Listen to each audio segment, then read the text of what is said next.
जंगल का राजा शेर जंगल के कमजोर जानवरों पर बहुत रौब डालता था।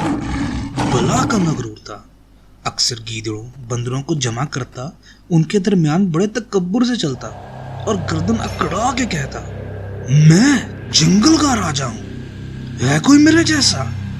मेरी मर्जी, जिसे चाहे छोड़ दूं, जिसे चाहे खा लूं। सब जानवर मुतासिर होते, हाँ में हाँ मिलाते, उसकी बात को हर बर्फ मान जाते। लोमड़ी, जो मक्कारी में निहायत मशहूर है, शेर की इस रोज रोज की अकड़फों से तंग आ चुकी थी। एक दिन लोमड़ी को गुस्सा चढ़ गया। उसने शेर को सबक देने का फैसला कर लिया। जंगल से कुछ फासले पर एक गांव वाक़या था। एक रात लोमड़ी किसी बहराई के घर से चुपके से डोल उठा लाई। सुबह हुई, देखा कि शेर अकड़ अकड़ के कदम रखता हुआ चला आ रहा है। लोमड़ी ने ढोल के चमड़े में से सुराख किया और उसके अंदर चली गई। सुराख में से शेर को देखती रही।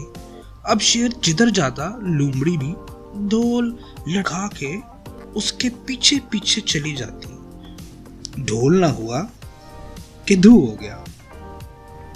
जमीन पर लड़कती हुई शेर का ताकुब कर रही है और शेर घबरा के, डर के इधर उधर भाग रहा है। साथ ही लोमड़ी ऊंची और भारी आवाज में कह रही थी, मैं बादशाह सलामत हूं, मैं बादशाह सलामत हूं। शेर जी ही जी में कह रहा था कि अल्लाह, ये कौन सा नया बादशाह जंगल में आ गया है? जिस भी तरफ जाता हूं पीछे पीछे चला आता है। शेर भाग भाग के थक गया। आखिर ढोल के सामने हाथ जोड़कर माफी मांगने लगा। शेर ने वास्ते दिए, जान बख्शी के लिए इल्तिजाएं की। धीरे धीरे थोड़ा बहुत इधर उधर चलकर देखा। जब अंदाजा हुआ कि बादशाह यानी ढोल मजीद पीछा नहीं कर रहा, तो उसकी जान में जान आई। हाँफता कांपता जंगल में एक तरफ को चल दिया। जब नजरों से ओझल हो गया तो लोमड़ी छलांग मारकर ढोल से बाहर आई।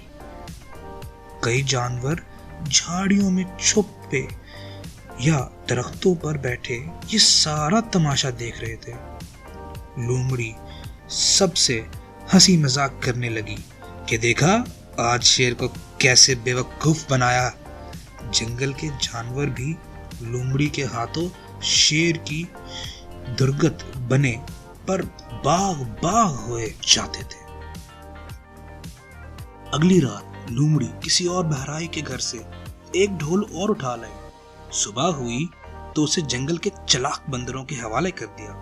बंदर ढोल लेकर पेड़ पर चढ़ गए। नीचे लोमड़ी फिर फटे हुए चमड़े के रास्ते अपने ढोल में दुबक कर बैठ गई। इधर किस्मत का हेठा शेर अपने कछार से निकला। जो ही उनके नरगे में आया, लोमड़ी पहले की तरह ढोल को लुढ़काती हुई उसके पीछे लपकी। ऊपर से बंदर डगा लगाने लगे, ढोल पीटने लगे। गर्ज शेर जिस तरफ भी जाता था, ढोल लुढ़कता हुआ पीछे पीछे आता था। उधर दरख्तों पर एक और ढोल खौफनाक आवाजें निकालता हुआ ताकुब कर रहा था। शेर बेचारा और भी घबरा गया, ना सोचकर कि कल तो एक था, आज दो दो बादशाह सलामत पीछा कर रहे हैं। नीचे भी ताकुब हो रहा है और ऊपर भी। शेर भुंदल गया, कभी भागता हुआ उस तरफ जाता, कभी उस तरफ। जब दौड़ते दौड़ते थक गया तो एक जगह ठहर गया और माफी मांगने लगा कि मैं तुम्हारा भाई हूं, खुदा के लिए मेरी जान बख्श दो। आखिर बेचारा हाँफता कांपता गिरता पड़ता एक जानिब रवाना हो गया। जान बची लाखों पाए। उधर शेर निगाहों से ओझल हुआ, इधर लोमड़ी ढोल में से बाहर कूदी। बंदरों ने दरख्तों पर से छलांगे लगाई। सब हा हा ही करने लगे। लोमड़ी बंदर और दूसरे जानवरों जो इधर उधर दुबके ये ड्रामा देख रहे थे, हंसी के मारे लोट लोट गए। इसके बाद जंगल के सब जानवरों ने ये वतीरा बना लिया कि जब कभी शेर उन्हें डराता धमकाता, उन पर रोब बिठाने की कोशिश करता और उन्हें तंग करता, वो शेर को धमकी देना शुरू कर देते कि बुलाएं बादशाह सलामत को, अगर तुम बाज नहीं आते। वो हमें कह गया कि जब शेर तुम लोगों को सताए तो मुझे बुलाना। उनकी ये धमकी सुनकर शेर के पांव तले जमीन निकल जाती।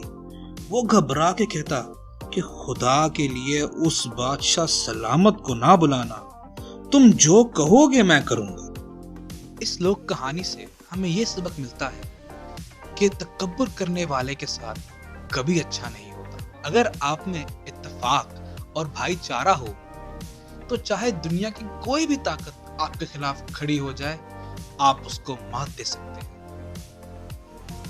अगर आपको हमारी लोक कहानी अच्छी लगी तो चैनल को सब्सक्राइब करें, इसको thumbs up दें और बेल आइकन को जरूर दबाएं। अब आपके बाबा जी का चाय का वक्त हुआ जाता है, तो मुझे इजाजत दें। तब तक के लिए अल्लाह ने कमान।